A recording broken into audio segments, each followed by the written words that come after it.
I'm Yvonne, 28 years old, 7 months pregnant, and I still wake up smelling smoke. That acrid scent of burning plastic and metal haunts me, reminding me of the day my husband walked away while flames consumed the car I was trapped in. But this isn't just a story about betrayal. It's about how a stranger's courage changed everything when he had every reason to keep driving. Before I share how one man's bravery rewrote my entire future, let me know where you're watching from today. If you've ever felt abandoned when you needed help, most please hit that subscribe button to hear how sometimes heroes appear when we least expect them. Marcus and I had what everyone called the perfect marriage. We met 5 years ago at a charity gala in Dallas, where he was networking for his real estate business, and I was volunteering. He was 31, successful, charming in that way that made every woman in the room notice when he walked in. I was just finishing my master's degree in education, teaching 3rd grade at a local elementary school, living in a tiny apartment and eating ramen most nights to save money. Our courtship felt like something from a romance novel. Marcus would send flowers to my classroom every Friday. My students would giggle and ask if I was marrying Prince Charming. I would blush and tell them to focus on their multiplication tables, but inside I wondered the same thing. He proposed on our 2-year anniversary at the same charity gala, where we met getting down on one knee in front of 300 people. The local newspaper even ran our engagement photo with the headline, "Dallas Real Estate King Finds His Queen." We bought a house in Arlington, a beautiful colonial with 4 bedrooms and a backyard, perfect for the children we planned to have. The first 2 years of marriage were everything I had dreamed of. Marcus's real estate business was thriving. He had opened 3 new offices across the Dallas-Fort Worth area.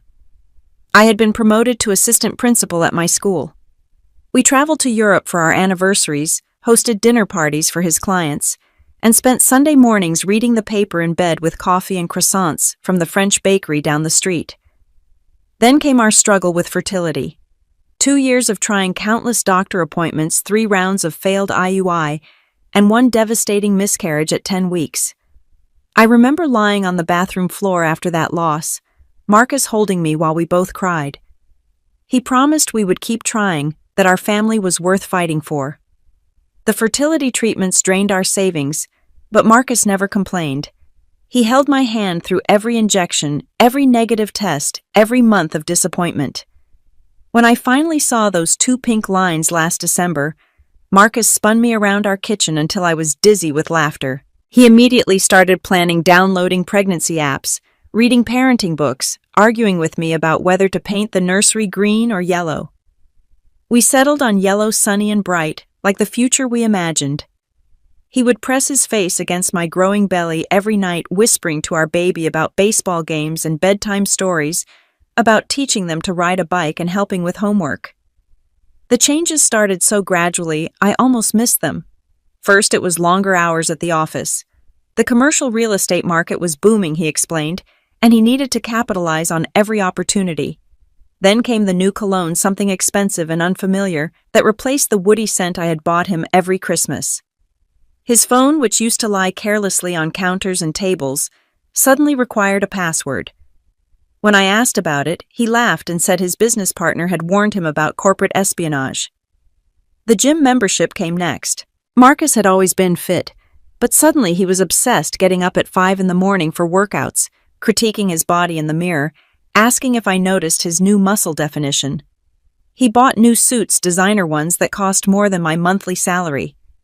When I mentioned our baby expenses, he waved me off, saying successful men needed to look the part. Business trips to Houston increased from once a month to every week.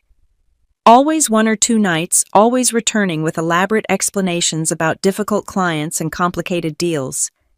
He would bring me gifts, expensive jewelry I never wore, designer maternity clothes that felt like costumes. When I suggested I could come with him, occasionally combine business with a baby moon, he said hotel rooms and meetings would bore me in my condition. I told myself I was being paranoid. Pregnancy hormones, everyone warned, could make you imagine things. My mother said Marcus was probably just stressed about becoming a father, that men often acted strangely when faced with such responsibility. My best friend suggested he might be having a pre-baby crisis, like a midlife crisis, but triggered by impending fatherhood. I wanted to believe them. I needed to believe them. The day before everything changed, Marcus suggested I visit my mother in Austin. He said I looked tired, that a long weekend away would do me good. Something in his tone felt off too eager, like he was trying to sell me a house with foundation problems. I almost agreed, but then I remembered our anniversary was coming up. 5 years since our first date.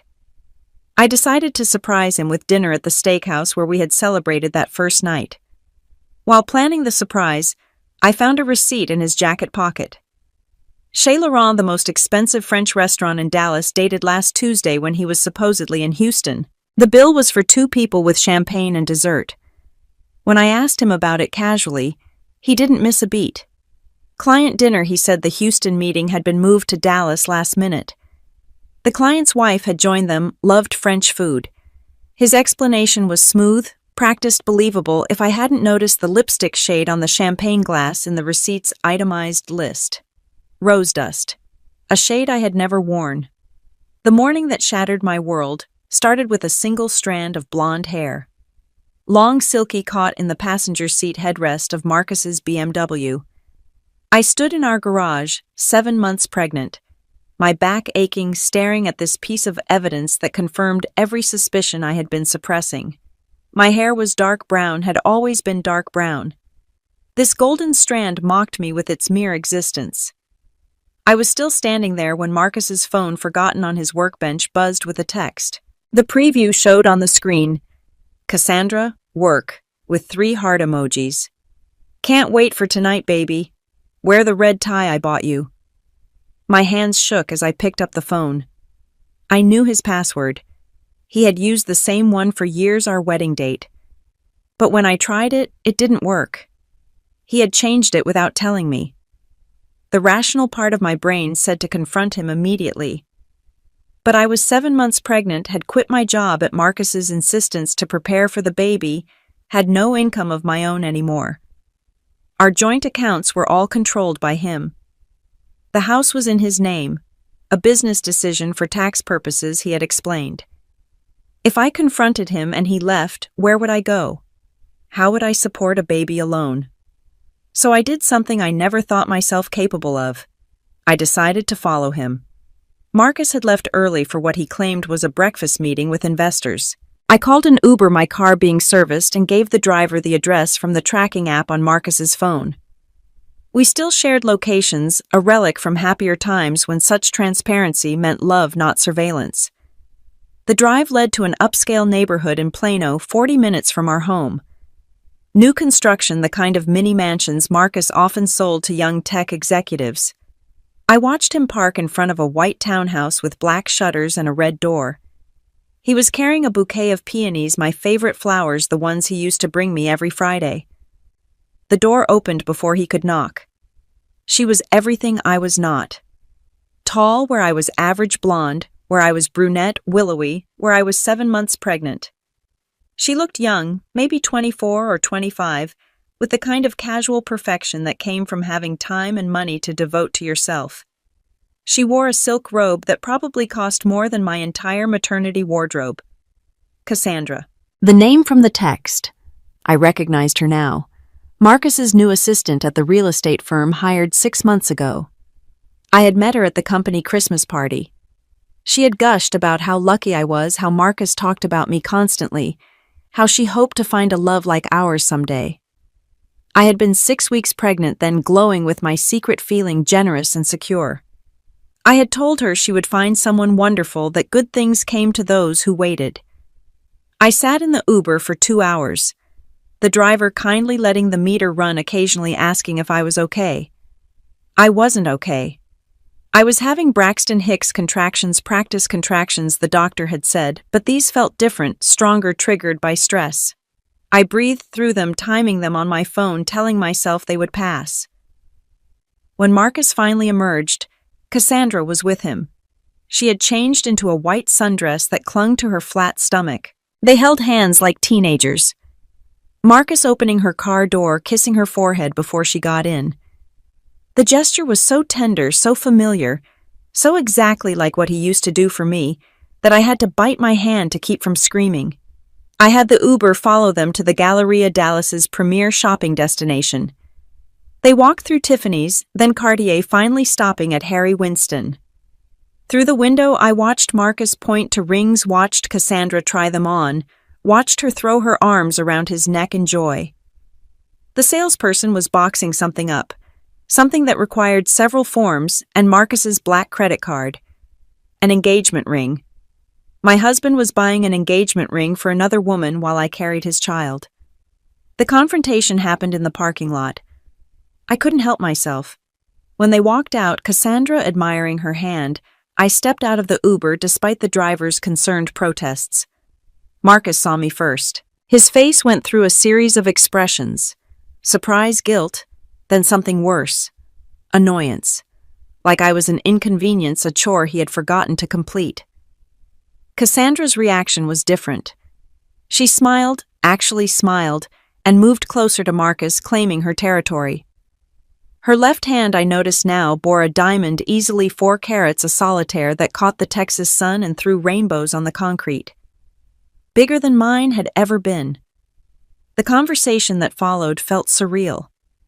Marcus didn't deny anything, didn't try to explain or apologize. He simply said he had been planning to tell me after the baby was born that he didn't want to stress me during the pregnancy. As if his consideration for my health while actively betraying me was somehow noble. Cassandra added that they were in love, real love, the kind that couldn't be denied. She said it while looking at my swollen belly with something between pity and disgust. When I asked how long it had been going on, Marcus admitted 8 months. 8 months. I did the math quickly. I had been trying to get pregnant for 8 months. Every night I had cried in his arms about negative tests he had been with her. When we finally conceived, when we celebrated with champagne, I couldn't drink, and promises about our future, he had already been planning his exit. The credit card statements suddenly made sense. The charges I had questioned, hotels during lunch hours, jewelry. I never received weekend spa treatments when I was home grading papers. He had been funding their entire relationship with our money, the money we were supposed to be saving for our child's college fund. When I pointed this out, Marcus shrugged and said it was mostly his income anyway, a cruel reminder of my financial dependence. The argument escalated quickly. I was crying, Cassandra was smirking, Marcus was growing increasingly agitated. Other shoppers were starting to stare. Marcus grabbed my arm, not violently but firmly, and said we needed to discuss this privately. He practically dragged me to his car, telling Cassandra to follow in hers. I was too shocked, too heartbroken, too heavily pregnant to resist. Marcus drove like a man possessed, taking the highway at 20 miles over the speed limit, weaving through traffic with the kind of recklessness he had always criticized in other drivers. I begged him to slow down, reminded him that his child was in the car, but my words seemed to make him angrier. He gripped the steering wheel until his knuckles went white, his jaw clenched so tight I could hear his teeth grinding. The confession came in waves, each revelation more devastating than the last. He said the pregnancy had trapped him, that he had never really wanted children, but had gone along with it because I seemed so desperate. Every negative test, he admitted, had been a relief to him. When I finally got pregnant, he felt like a condemned man counting down to his execution. Cassandra made him feel young again, free, unburdened by responsibilities and expectations. She understood his ambition, he said, in ways I never could. While I had been content with teaching with our comfortable life, Cassandra pushed him to expand, to take risks, to build an empire. She came from money, had connections in commercial real estate that had already netted him 3 major deals. They were partners in every sense, he said, unlike us. We had just been playing house, pretending at a life that didn't suit either of us. The mysterious charges on our credit cards were more than just their affair. Marcus had been slowly moving money from our joint accounts into separate ones, liquidating investments, even taking out loans against our house. He had consulted 3 different divorce attorneys, had papers drawn up already. He planned to serve me after the baby was born, claiming I was an unfit mother due to postpartum depression, fighting for full custody to avoid child support. Cassandra's family had a team of lawyers who specialized in such cases. I asked him how he could do this to me, to our child, to the life we had built together. His response chilled me to my core. He said I should be grateful he was letting me have the baby at all, that Cassandra had wanted him to pressure me to terminate the pregnancy early on. But he had been merciful, he said, as if allowing me to carry our child was an act of kindness rather than basic human decency. The car started making strange noises near Lake Ray Hubbard, about 30 minutes outside of Dallas. A grinding sound from the engine, then a loud pop. Smoke began seeping through the vents, black and acrid. Marcus cursed, slamming his hand on the steering wheel. He had been meaning to get the BMW serviced, but had been too busy with Cassandra to bother. The irony wasn't lost on me. His neglect of our marriage extended even to his prized vehicle. He pulled over on a service road, a desolate stretch with no buildings in sight, just scrubland and the occasional passing truck. The smoke was getting thicker, and I could see flames starting to lick around the edges of the hood. My door wouldn't open. The electronic locks had malfunctioned, something that had happened before but Marcus had never fixed. I pushed the button repeatedly, panic rising in my throat. The seatbelt was jammed too. The release button wouldn't depress, and the belt itself had locked in place, pressing against my swollen belly. I was trapped in a burning car, and Marcus was already out, standing a safe distance away, pulling out his phone. Not to call for help, I realized, but to text someone. Cassandra, probably letting her know about the delay. I screamed his name, pounded on the window, begged him to help me. He looked up from his phone with an expression I had never seen before. Calculation. He was calculating whether helping me was worth the effort, whether my death might actually solve his problems. The man who had promised to love and protect me was weighing my life against his convenience. Cassandra's white Mercedes pulled up behind us. She got out, surveyed the scene with those cold blue eyes, and said something to Marcus I couldn't hear over my own screaming. He walked toward her, and for a moment I thought he was getting something to break the window. Instead, he got into her car. They had a brief conversation. I couldn't hear Marcus gesturing toward the burning BMW. Then he looked back at me one more time. Our eyes met through the smoke-filled window. I was crying, pleading, my hands pressed against the glass. The baby was kicking frantically as if sensing the danger. Marcus spoke, and though I couldn't hear him over the growing roar of the fire, I could read his lips perfectly. 4 words that would haunt me forever. Someone will come along. They drove away.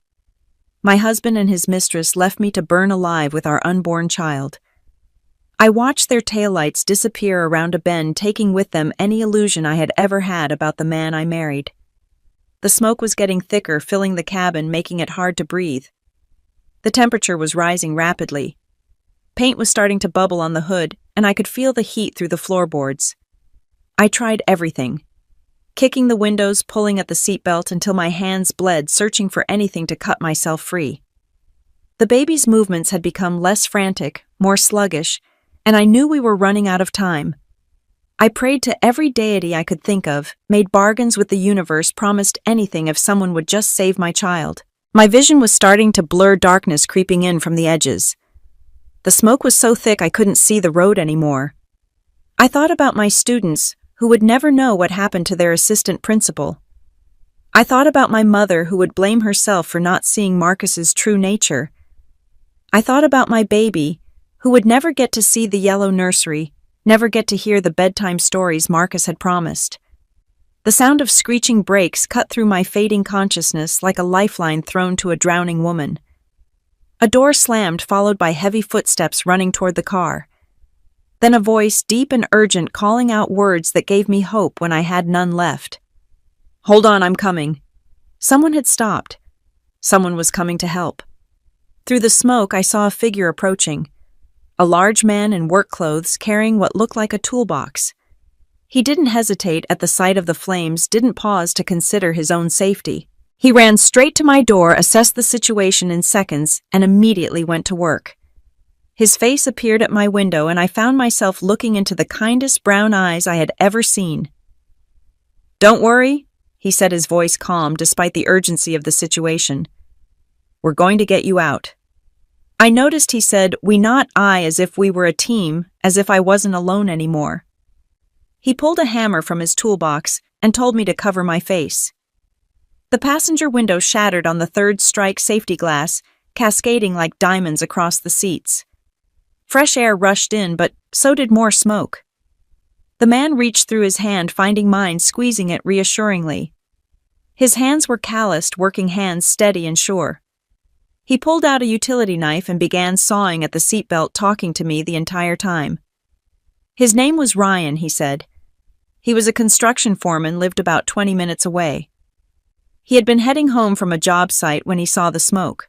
The seatbelt finally gave way, but getting me out proved challenging. 7 months pregnant, I couldn't easily maneuver through the passenger side.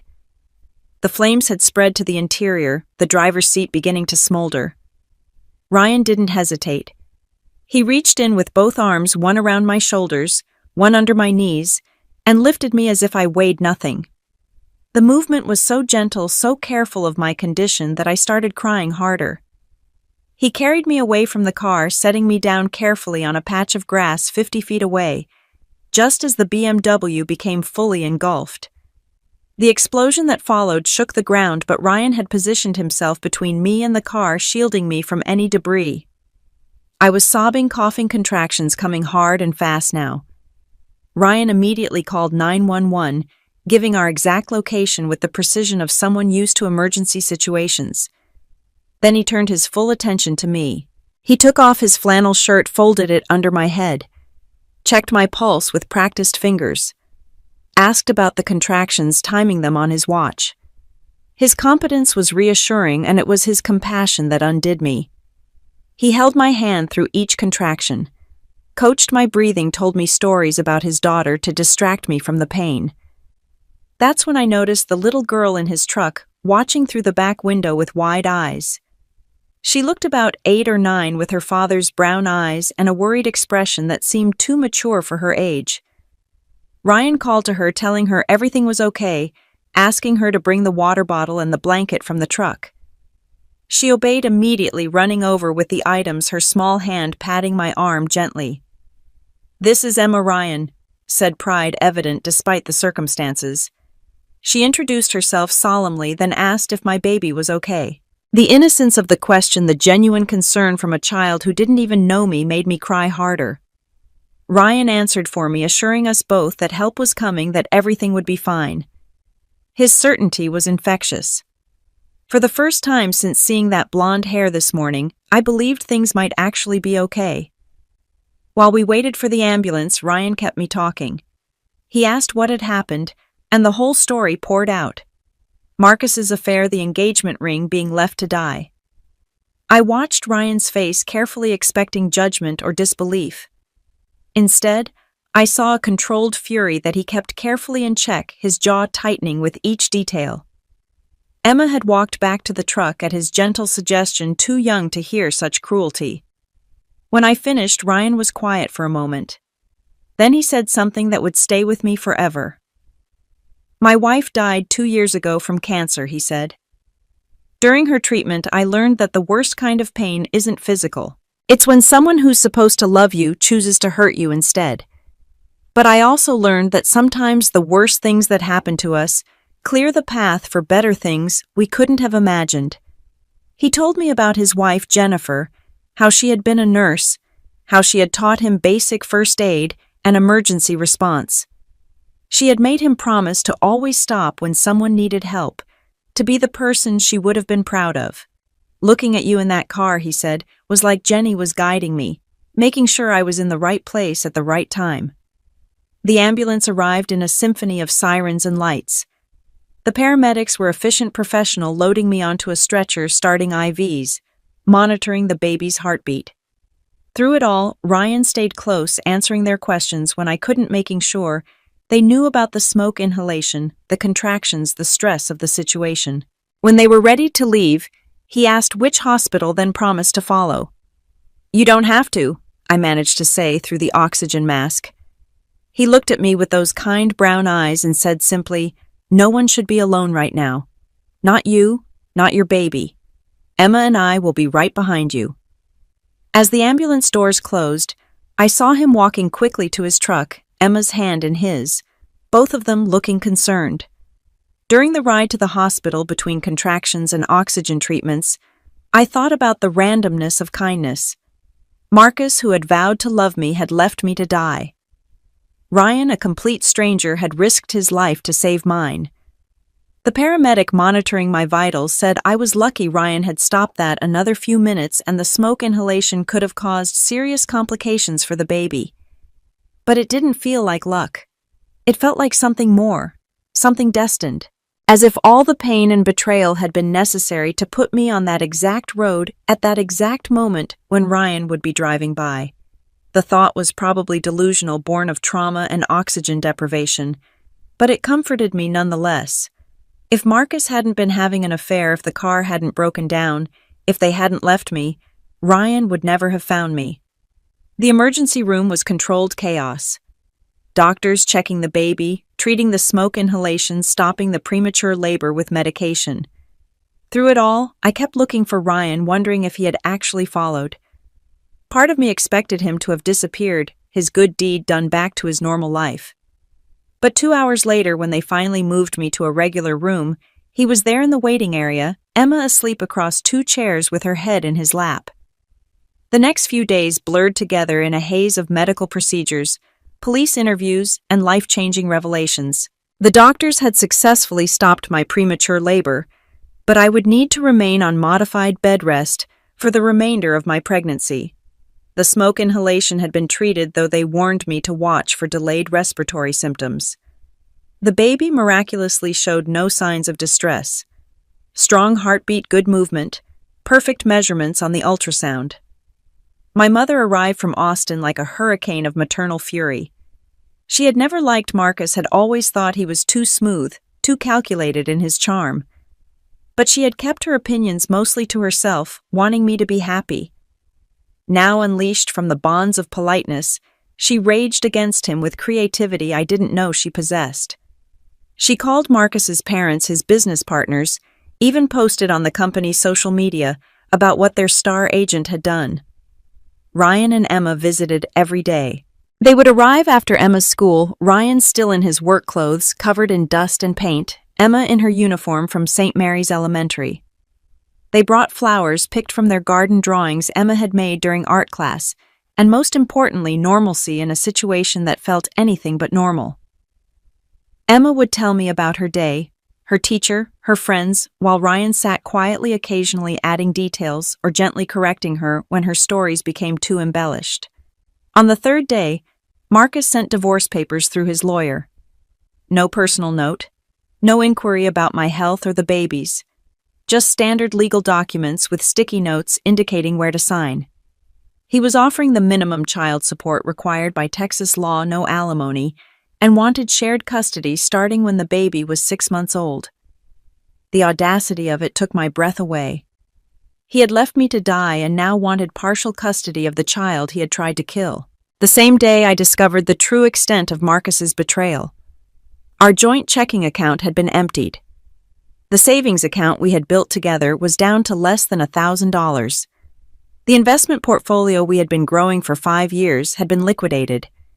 Even worse, he had taken out a home equity loan for $200,000 just a month ago, forging my signature on the documents.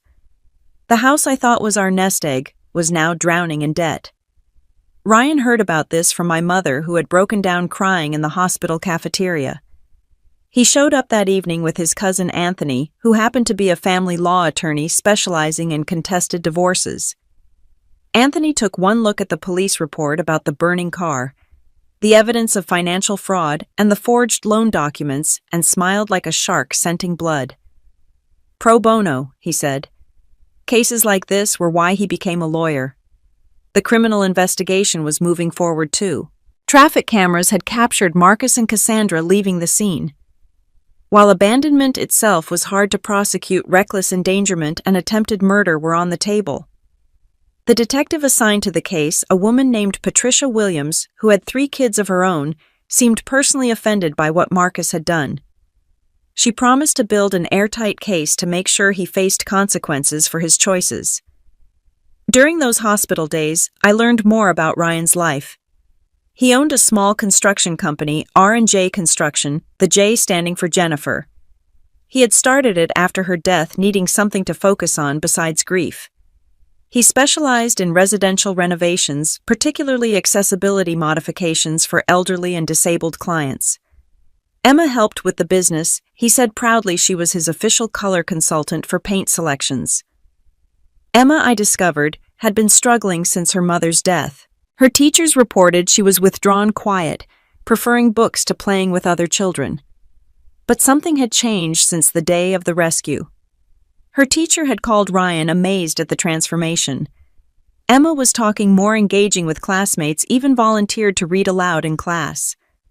When Ryan asked her about it, Emma simply said she had seen him save someone, and it made her believe good things could still happen. The day I was discharged, I faced a harsh reality.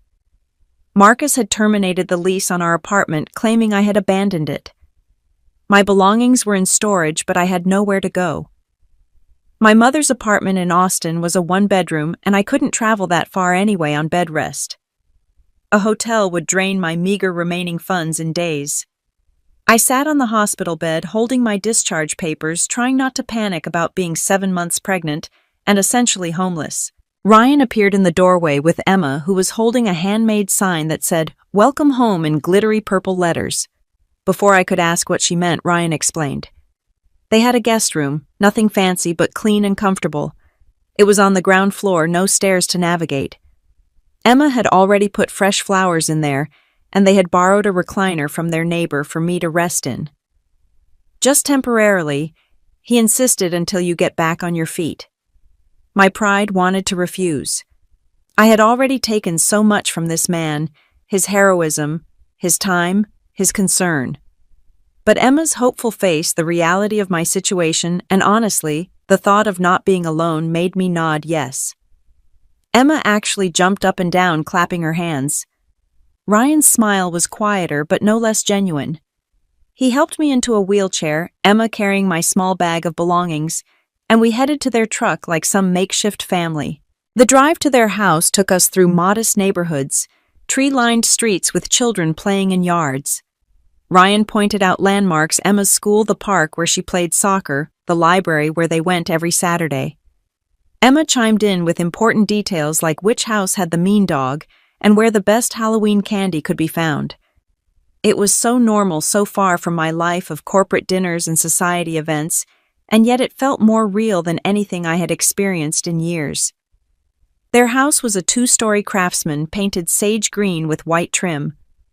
The garden was slightly overgrown, but beautiful, full of roses and vegetables Emma proudly identified. Inside it was warm and lived in, with Emma's artwork covering the refrigerator, family photos on every surface, and a comfortable clutter that spoke of actual living rather than magazine-worthy staging. The guest room had been prepared with touching care: fresh lavender sheets, a stack of pregnancy magazines on the nightstand, and Emma's drawings taped to the walls. That first night, as I lay in a stranger's guest bed, feeling my baby kick, and listening to the sounds of Ryan and Emma's evening routine through the walls, I thought about how quickly life could change. A week ago, I had been Mrs. Marcus Thompson, wife of a successful real estate mogul, living in a perfect house with a nursery painted sunshine yellow. Now I was Yvonne, single, pregnant, practically homeless, dependent on the kindness of a man who had no obligation to help me but did anyway. It should have felt like rock bottom, but somehow, listening to Emma giggle at something Ryan said, it felt like the beginning of something better. The next few weeks developed into an unexpected rhythm that felt both foreign and comforting. I insisted on contributing to the household, despite Ryan's protests taking over cooking duties since I was home on bed rest anyway. Emma would sit with me in the kitchen after school, doing homework at the table, while I prepared dinner from the recliner Ryan had positioned strategically by the stove. She was a bright child, curious about everything, especially the baby. She would put her small hand on my belly, gasping with delight whenever she felt a kick. Ryan had converted his home office into a makeshift nursery without asking, just presented it one day as a done deal. He had painted it a soft peach color, because Emma had informed him authoritatively that yellow was too predictable. They had assembled a crib together, Emma reading the instructions while Ryan muttered about Swedish furniture designers. The sight of them, heads bent together over confusing diagrams, filled me with an emotion I couldn't quite name. It was somewhere between gratitude and longing, tinged with sadness for what Emma had lost and what my child might never have. Finding work became my priority. I couldn't teach while on bed rest, but I could tutor online. I set up profiles on various platforms offering test prep and homework help. The first few weeks were slow, but gradually, clients began booking sessions. It wasn't much money, certainly not enough to live independently, but it was something.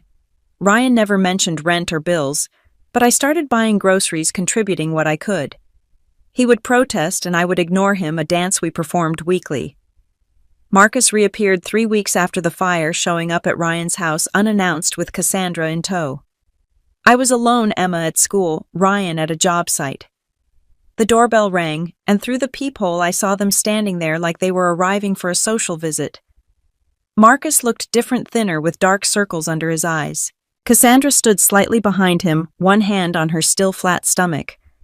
The realization hit me like a physical blow. She was pregnant too. I didn't open the door, just spoke through it, asking what they wanted.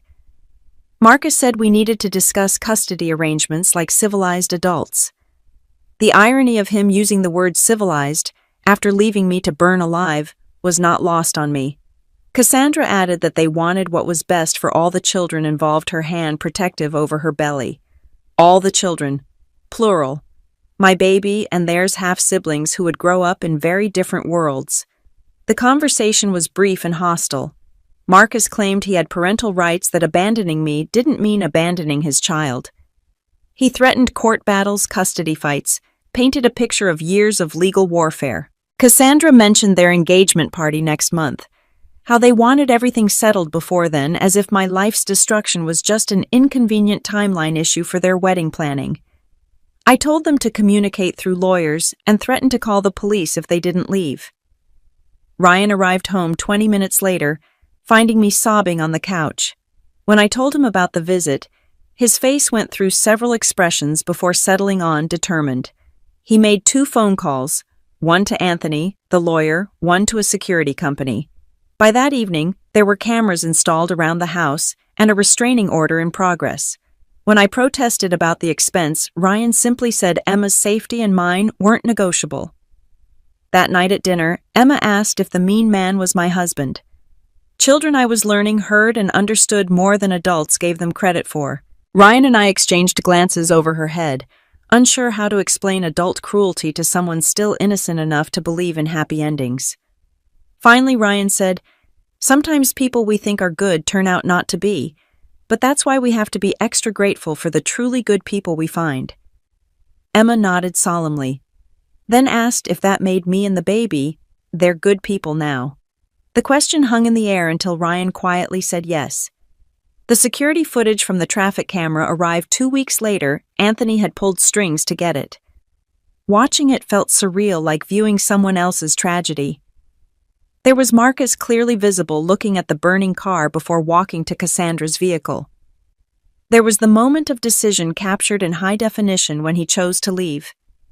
The timestamp showed they sat in her car for 43 seconds before driving away. 43 seconds of conscious choice to let me and our child die. Anthony was building a strong case. The forensic accountant he hired had uncovered more financial crimes. Marcus had been embezzling from his own company, using the business accounts to fund his relationship with Cassandra. His partners were now conducting their own investigation. The forged loan documents were enough for fraud charges. The abandonment during a medical emergency while pregnant added another layer of legal consequences. Marcus's carefully constructed life was collapsing, and Cassandra was reportedly having second thoughts about their engagement.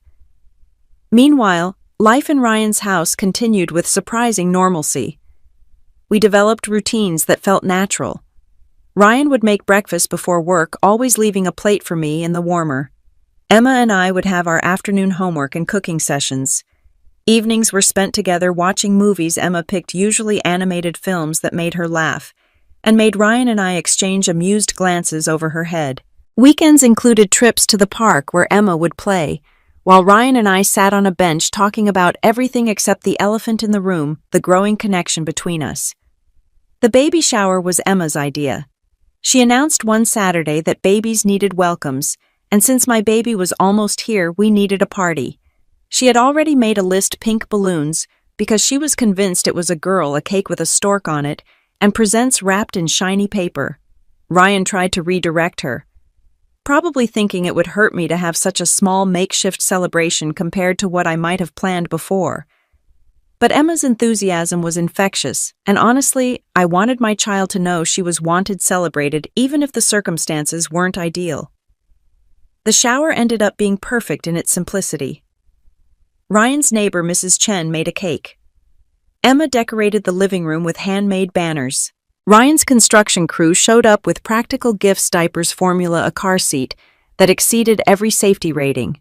Anthony and his wife came with legal documents instead of baby clothes, custody agreements that would protect my child from Marcus's influence. My mother drove up from Austin with the rocking chair from my childhood nursery. It was small, intimate, and filled with more genuine love than any elaborate party could have contained. That night, after everyone left, I found Ryan cleaning up alone, Emma having fallen asleep on the couch. I tried to help, but he waved me back to my chair, my due date now only weeks away. As he worked, he talked about Jennifer's baby shower for Emma, how she had been so sick from chemo but determined to celebrate. He said Jennifer would have liked me, would have admired my strength. I told him I didn't feel strong, just survival-focused.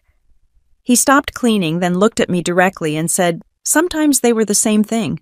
The conversation that had been building for weeks finally happened. Ryan admitted he had feelings for me, complicated ones he felt guilty about. It was too soon, too messy, too everything. I was still legally married, traumatized, about to have another man's baby. He was still grieving Jennifer, raising Emma, trying to keep his business afloat. Neither of us were in a position to start anything.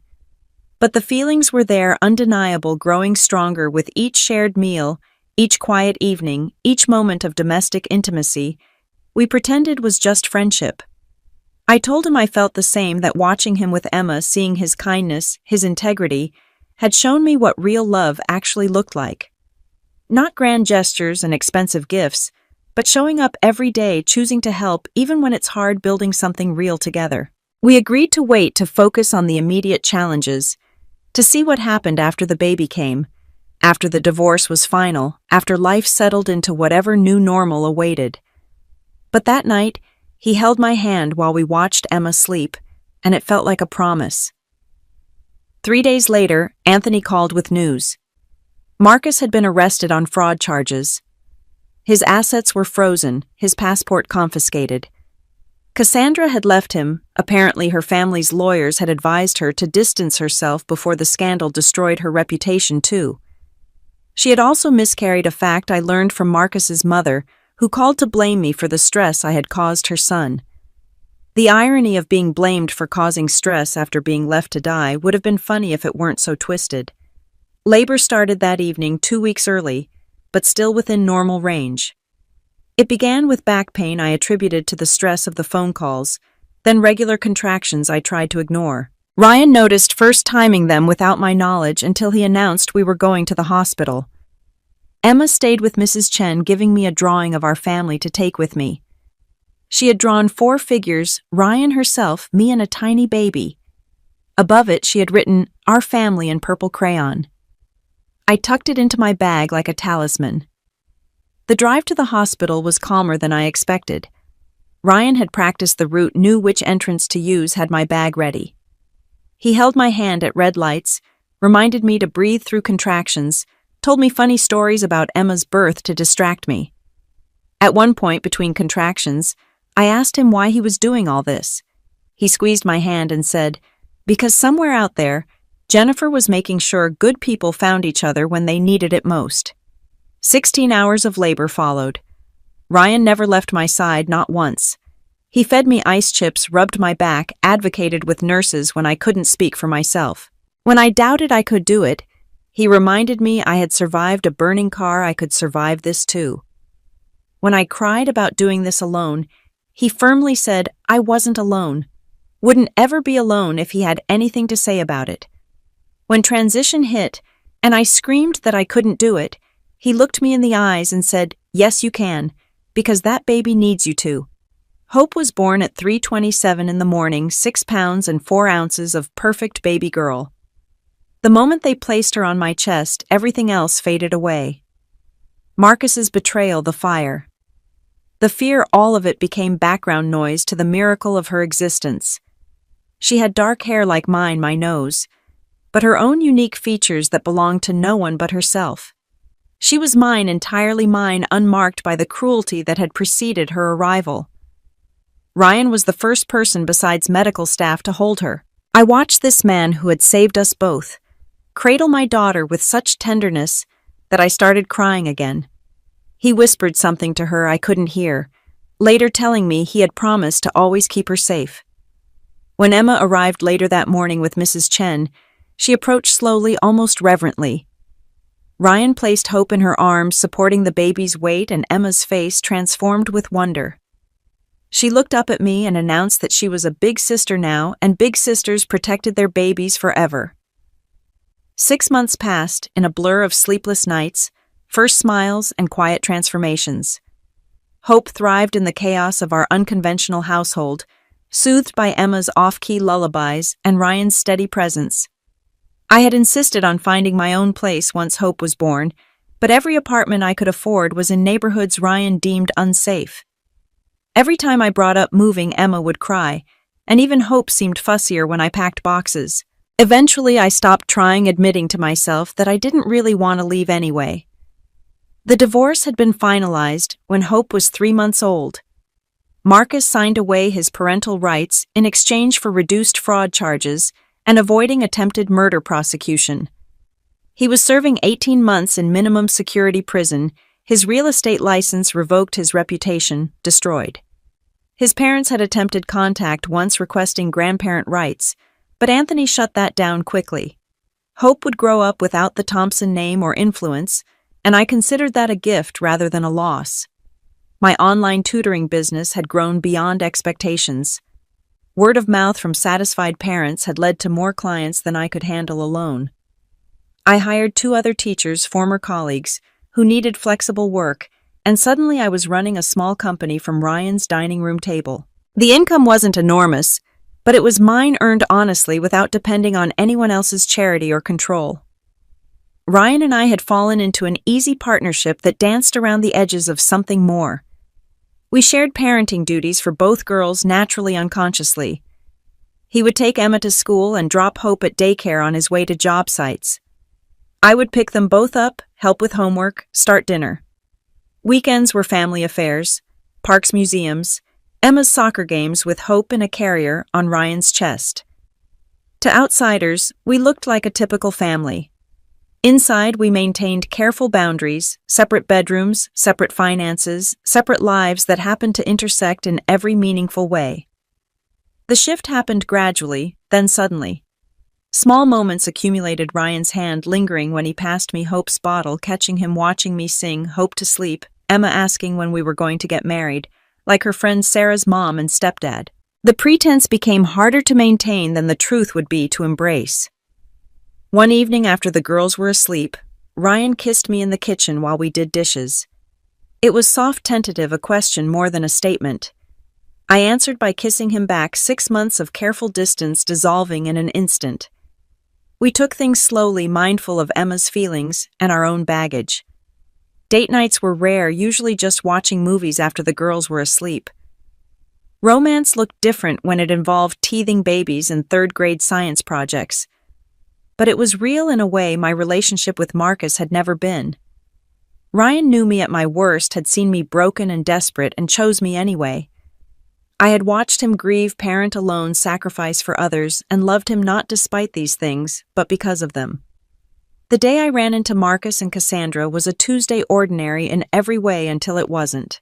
I was grocery shopping with Hope in her carrier, debating between organic and regular bananas, when I heard his voice. They were one aisle over, arguing about something trivial, their voices carrying the sharp edge of unhappiness. I froze, wanting to leave but needing milk from the refrigerator section beyond them. When I rounded the corner, we all stopped. Marcus looked older, grayer his clothes off the rack instead of designer. Cassandra was visibly pregnant again, but her face had lost its smugness, replaced by a weariness I recognized from my own mirror during the bad times. They saw Hope first, her chubby cheeks and bright eyes dressed in the pink overalls Emma had picked out. Then they saw my wedding ring, simple silver band Ryan had proposed with 2 weeks prior, nothing fancy but everything meaningful. Marcus tried to speak, starting to say something about hope, about rights, about mistakes. Cassandra pulled on his arm, hissing something about conditions of release, about not violating agreements. I said nothing, just walked past them toward the milk Hope, babbling happily, unaware of the man whose DNA she carried, but who would never be her father. As I passed, Cassandra touched my arm lightly. Her eyes met mine, and I saw understanding there, maybe even apology. She knew now what I had known then, that Marcus's love was conditional, temporary, always looking for the next better thing. Later I told Ryan about the encounter. He listened quietly, then asked if I was okay. I realized I was. More than okay. Marcus had become irrelevant, a footnote in a story that had moved far beyond him. He had tried to destroy me, but had instead cleared the path for something infinitely better. Ryan held me while Hope napped between us, Emma's laughter echoing from the backyard where she played. This was my family, chosen and cherished, built on ashes but stronger for having survived the fire. That weekend was Emma's school's spring festival. She had insisted we all attend, especially since she was receiving an award for Most Improved Student. As we sat in the auditorium, Hope on my lap, Ryan's hand in mine, watching Emma beam on stage, I thought about the journey that had brought us here. The betrayal, the abandonment, the burning car, all of it had led to this moment. Marcus had left me to die, but Ryan had given me reason to live.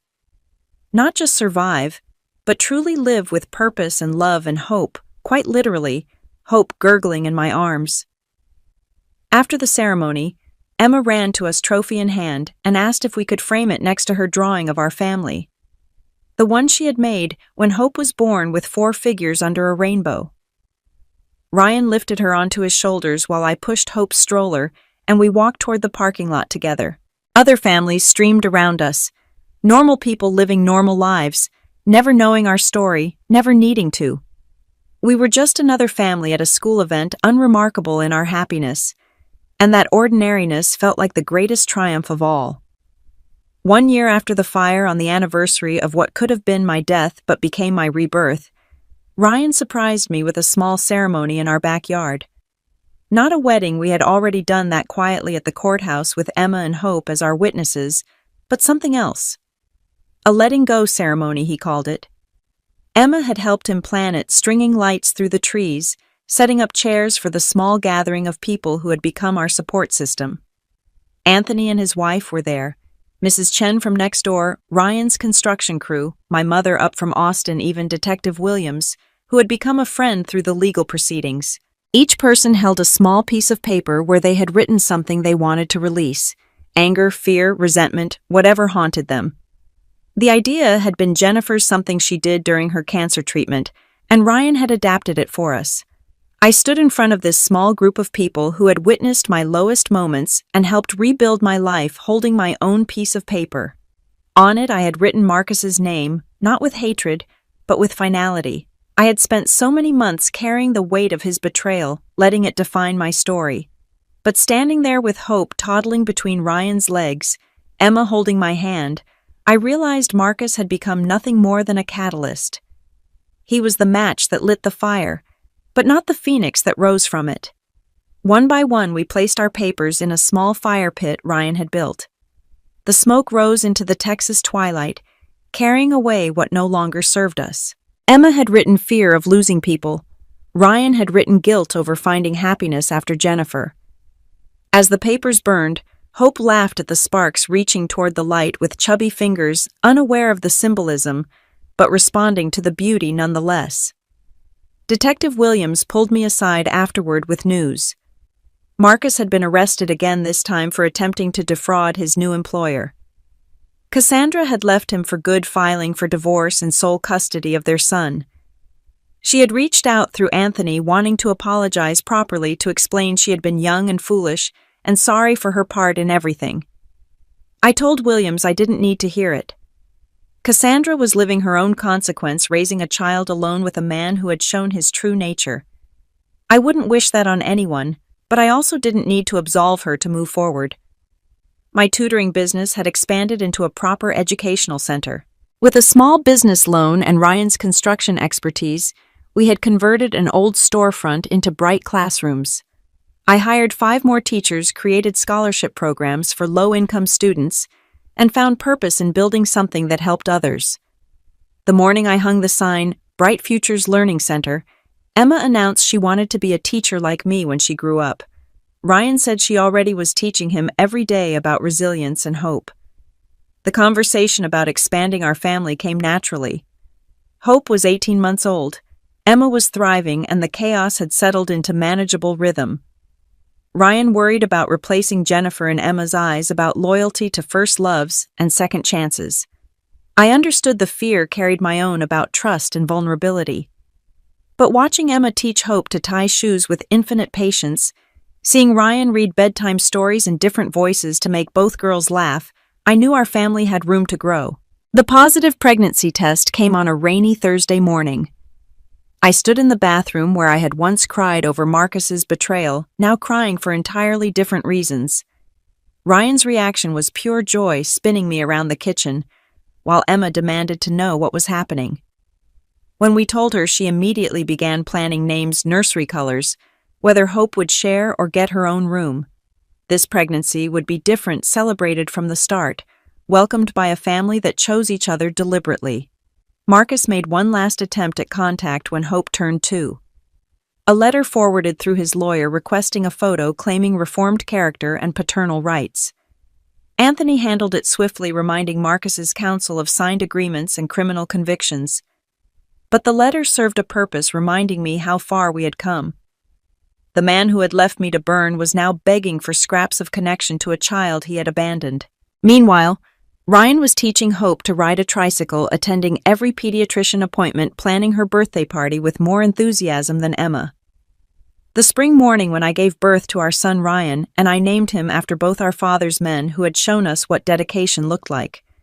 James William entered the world peacefully, no drama, no crisis, just the quiet arrival of a deeply wanted child. Emma and Hope met their brother with wonder, immediately competitive over who would be the better big sister. Watching Ryan hold his biological child for the first time, I saw him release the last of his guilt about moving forward. Jennifer would have wanted this for him, for Emma, for all of us. Life settled into a new normal that bore no resemblance to the life I had planned with Marcus. Instead of charity galas, we had backyard barbecues. Instead of designer clothes, we had hand-me-downs between kids and friends. Instead of a mansion that felt empty, we had a modest house bursting with laughter, arguments, reconciliations, and constant noise. It was messier, louder, more challenging than anything I had imagined. It was also infinitely more real, more satisfying, more genuinely happy than the performance of perfection I had lived before. Everything had changed because a stranger chose to stop for someone in need. Ryan often said he had saved me that day, but the truth was more complex. We had saved each other. Emma included, creating a family from the broken pieces of our separate losses. Marcus had meant to destroy me when he left me in that burning car. Instead, he had freed me to find something I never would have known to seek. A love based not on appearance or status, but on showing up when things got hard. A family built not on blood alone, but on choice, commitment, and the daily decision to stay.